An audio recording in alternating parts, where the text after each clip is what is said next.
All right, I'm back. After a little hiatus there, work came before Madden movies for a while. I want to talk about the timeline and some issues I have with Ian Cummings' statements. And we'll start right off with an October 9th post on Operation Sports where I agree with Ian. I mean, he says right here, I choose to not talk about anything until I see it in the game with my own eyes. And keeping the community in the loop on a rough timeline is now hyping, and he quotes hyping question mark, and then he says confused. Now, this is out of context to what I'm going to talk about a little later on. This is into patch 2 details, but it really does still hold true as you go through this and you see his responses to everything. My main problem with Ian is he talks about things that aren't in the game, and then he tries to almost make it look like the consumer doesn't know what they're talking about, or he's playing a different game, and I mean that seriously. That has things in it that the retail game doesn't. So we're gonna flash back here, and I'm gonna give dates for all this stuff. I want to start off with the team-specific chance. Now, I do this because it's a real easy thing to see it's not in the game. Well, rather, here it's not in the game. And we're going to go and we're going to look at a GameShark.com interview where they talk to Ian. You can see right here it says, "What about presentation, Ian? You told me at the show you wanted all the stadiums to feel unique. How are you doing that?" And down at the bottom, you see to add to this, this is a quote from Ian.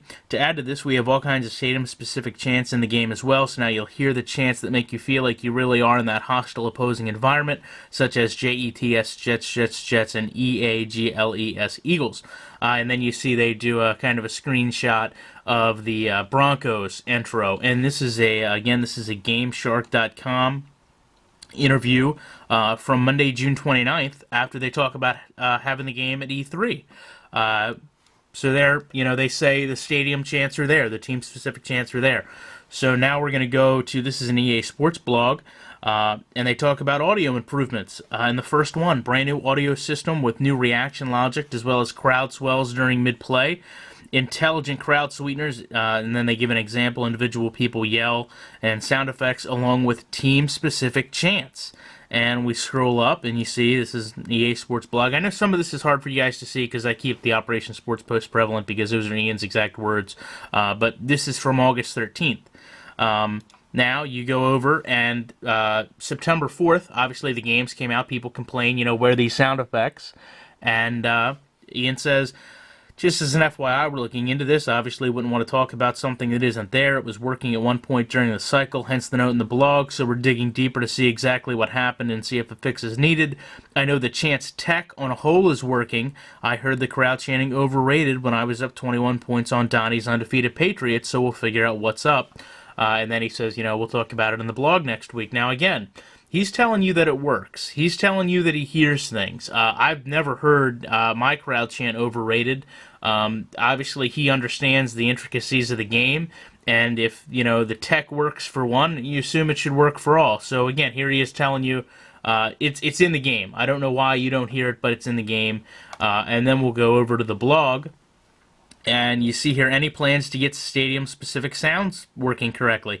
And he responds, "We're looking into this and hope to get the fix in the second title update as well." Now, flash forward to just this month. In a Game Informer magazine interview, they come out and they ask Ian directly, "Why are there no realistic stadium sounds in this year's game? No Vikings horn or Lions roar?" And Ian says, "As mentioned in the previous question, this is one area we weren't able to spend as much time on as we had originally hoped. It's definitely a priority for the future." Now, you can take that one of two ways. Does the future mean patch 2, or does the future mean Madden 11? Obviously, the second patch, EA has came out and said won't even be ready by November, so you're looking at not even getting it till maybe mid to late December if the time frame that from the first patch going through certifications holds true. So, a big difference from what they sold us, what they told us was going to be in the game to what's in the game, and then there you kind of see a gradual backpedal, if you will, telling you, it's in the game, and then clearly now coming out in late October and saying, it's not, but we're working on it.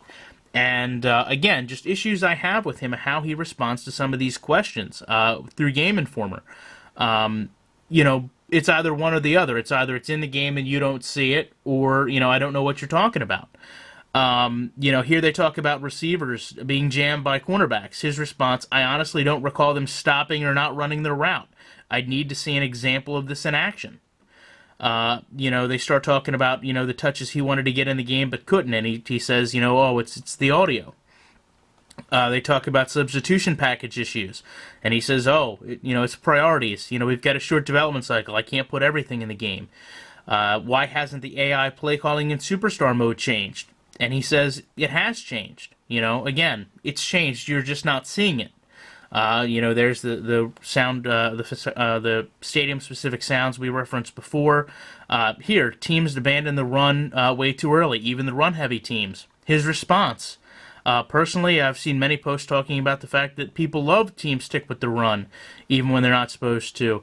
Again, I don't have this problem, so you must be playing it a different game. Goes back. Linebackers still make way too many plays in the passing game. Why? Ian Cummings. I'm personally not seeing that many. Again, and it goes further than that. We're going to go back to a question here. I hope you guys can see it, about the ball traveling through the hands and helmet of a receiver. Something I made videos about. A lot of people made videos about. Ian's response. What console are you guys playing on? In real gameplay, there should be no humanly way possible for the ball to clip through a player. It should hypothetically clip through fingers or toes, but hands, arms, torsos, heads, those are all physically constrained. Again, you're seeing things in your game that aren't possible. You're seeing things in your game that I don't see. And then he says, and this is something I've brought up in other videos, but I never showed this post. So, this is from September 4th to keep the timeline going. He says, in the replays, the compression animation data, sometimes stuff gets wacky. So again, it's my replay that shows the ball going through things, not the game. And then finally, we go to pursuit angles. This is September 2nd. He says, I've seen a lot of posts about poor pursuit angles, but I haven't been around. Maybe I missed a thread. Can someone show me good examples, videos, or point me in the direction to them of bad pursuit angles? So again, you get this whole timeline of him, they've told you that things are going to be in the game, adaptive AI, and I know it's hard to go back and point out every instance of adaptive AI, but it's rather easy to go back and point out every instance of stadium-specific sounds.